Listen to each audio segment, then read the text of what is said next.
Pemirsa, warga korban banjir di Aceh masih terisolasi dan bantuan pun sulit diberikan lantaran akses jalan yang terputus. Untuk mengetahui bagaimana kondisi korban dan penyaluran bantuan di tengah sulitnya akses bantuan, kita bergabung bersama relawan bencana Sumatera, Rizky Fauzan di Biren Aceh. Selamat siang, Mas Rizky. Selamat siang, Pak. Gimana kabarnya siang hari ini, Mas Rizky? Hari ini Biren sedikit mendung dan tadi pagi sempat gerimis juga. Baik, Mas Rizky, mungkin bisa ceritakan bagaimana kondisi terkini di sana dan seberapa beratnya ini tantangan menuju ke lokasi korban banjir di sana?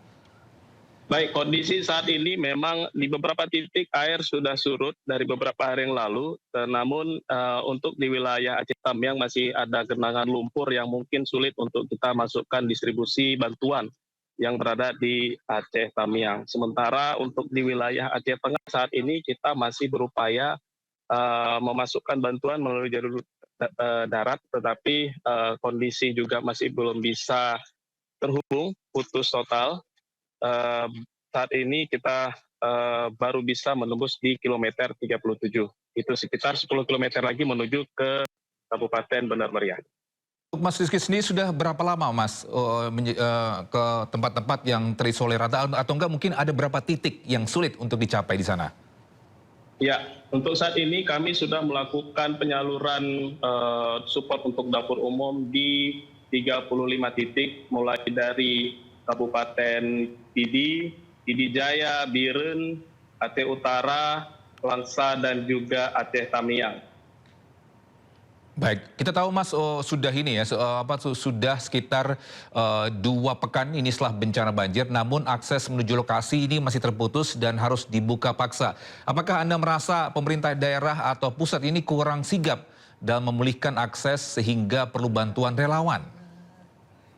Ya, memang untuk saat ini kondisi untuk jalur akses masih sangat sulit ya untuk melakukan distribusi bantuan, terutama di beberapa pelosok yang ada di Aceh Tamiang, dan apalagi kalau kita melihat di kabupaten yang berada di Aceh Tengah ini memang untuk jalur darat lumpuh total. Kita doakan semoga pemerintah terus berupaya untuk melakukan pembebasan melakukan perbaikan jalan agar bisa sampai ke tujuan. Baik, untuk barang-barang logistik apa saja dibutuhkan masyarakat di sana saat ini, Mas? Ya, untuk saat ini, untuk di wilayah Aceh Tengah, saya pikir logistik sembako masih sangat-sangat dibutuhkan. Sementara untuk di wilayah Biren, wilayah Pidi Jaya ini kita sudah mulai distribusi untuk popok bayi, seperti kebutuhan-kebutuhan hygiene kit dan yang lainnya. Sementara untuk di Aceh Tamiang kita masih melakukan distribusi bantuan sembako dan juga pembagian bantuan berupa popok bayi, terus biskuit, dan juga selain itu kita juga sudah melakukan bantuan kesehatan ini, Pak. Bantuan kesehatan sudah kita lakukan sejak di tanggal 28, mulai dari Pidi Jaya hingga saat ini kita masih melanjutkan. Sekarang ini teman-teman berada di Kabupaten Juli melakukan bantuan pelayanan kesehatan. Kesehatan Dompet Duafa. Baik, untuk Mas Rizky sendiri dan rekan-rekan, bagaimana tim Anda memastikan bantuan tidak tumpang tindih dan bisa tersalurkan ini secara merata dengan koordinasi atau komunikasi yang pastinya sulit saat ini? Ya, memang selain kita melakukan koordinasi dengan pihak pemerintah, kita juga langsung mendengar aduan daripada masyarakat, di mana ada wilayah-wilayah yang belum mendapatkan bantuan. Kita hadir di sana dan berupaya untuk agar bantuan bisa sampai di lokasi itu. Jadi selain koordinasi dengan pemerintah, kita juga terus menerima laporan-laporan dari masyarakat. Baik, yang kita tahu juga banyak isu pembalakan liar di Aceh Tamiang mencuat nih, Mas Rizky. Sebagai orang yang berada di sana, apakah tim Anda bisa menemukan mungkin atau bukti visual atau indikasi kuat bahwa kerusakan lingkungan ini memperparah banjir? Ya, memang yang kita lihat sendiri, mulai dari media sosial, memang banyak sekali puing-puing batang kayu dan pohon yang memang terseret sampai ke kota. Dan tentu ini juga semoga ini menjadi perhatian khusus bahwa memang ini sangat terdampak, dan ini adalah terjadinya banjir besar mungkin selama seumur hidup saya di wilayah Aceh, dan itu hanya tidak tertitik di satu kabupaten saja, bahkan hampir seluruh kabupaten yang berada di Provinsi Aceh, Pak. Baik, yang terakhir Mas Rizky, apa harapan Anda atau pesan Anda untuk masyarakat untuk melihat situasi terkini di sana? Ya, untuk saat ini kita terus berupaya dan pada masyarakat agar terus bersabar dalam kondisi seperti ini. Mohon doa juga kepada kami, para relawan, agar terus berikan kesehatan dan bisa terus dapat akses bisa bantuan ini sampai ke wilayah-wilayah yang terisolir yang saat ini memang belum bisa masuk ke wilayah itu. Baik, terima kasih Mas Rizky Fauzan atas informasinya atau waktunya, relawan bencana Sumatera, lokasinya di Beren, Aceh. Selamat bertugas kembali dan sehat selalu Mas Rizky. Terima kasih, Mas.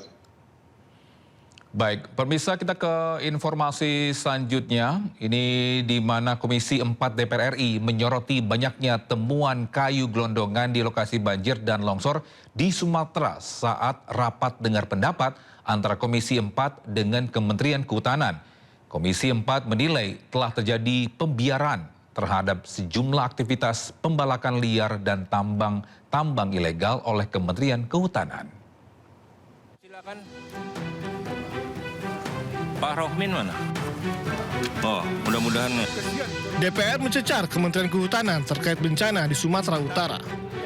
Dalam rapat dengar pendapat Komisi 4 DPR dengan Kementerian Kehutanan, Komisi 4 menyoroti adanya temuan kayu gelondongan. Komisi 4 pun menilai telah terjadi pembiaran terhadap pembalakan liar serta pertambangan ilegal di Sumatera. Ada gelondongan kayu di Sanyang Baka, Kabupaten Solok. Itu kita pastikan dari Taman Nasional Kerinci Seblat, Pak. Kayunya. Coba Pak bayangkan. Gimana nggak terjadi seperti ini? Kalau memang pembiaran itu sudah terjadi sedemikian lama, Pak. Bapak tadi nunjukin ada 3 kasus. Ada 3 foto yang saya lihat. Ya, toh, yang sudah terungkap. Apa? Ayo upaya pemulihannya. Saya pastikan sampai sekarang juga belum. Ini kan yang disampaikan ini baru cuman soal pembabatan hutan, pembalakan liar. Secuil, Pak. Bapak tidak paparkan, ya toh, data tambang ilegal yang menghancurkan hutan sedemikian parahnya. Ayo dong, buka. Itu kan di sepanjang aliran sungai itu semuanya juga tambang ilegal. Nggak bakal punya izin kok. Dan itu kawasan hutan. Kemana aja kita selama ini, Pak? Dalam rapat dengar pendapat ini, desakan agar Menteri Kehutanan mundur pun tercetus jika Menteri Kehutanan tak bisa tangani bencana yang terjadi di Sumatera. Apa-apaan ini? Sehingga apa yang Pak Menteri sampaikan di sini dan paparkan tidak sejalan. Sehingga inilah tanggung jawab Pak Menteri. Pak Menteri tidak boleh lempar ke yang terdahulu. Kalau Pak Menteri punya hati nurani, apa yang disampaikan Pak Wakil Ketua Pak Marjoan, yang tadi Pak Menteri katakan melalui ayat hadis, akhirnya terjadi. Sehingga mohon izin teman-teman Komisi 4, saya keras, karena saya paling hatinya kasih. Luar biasa. Sehingga saya saran Pak Menteri, kalau Pak Menteri nggak mampu mundur aja Pak Menteri. Pak Menteri nggak paham tentang kehutanan. Sebelumnya, Kementerian Kehutanan telah membentuk Satgas bersama dengan Polri guna menginvestigasi temuan kayu gelondongan yang terbawa banjir Sumatera. Mereka harus hadir, datang, bertanggung jawab. Dari Jakarta, tim liputan iNews melaporkan.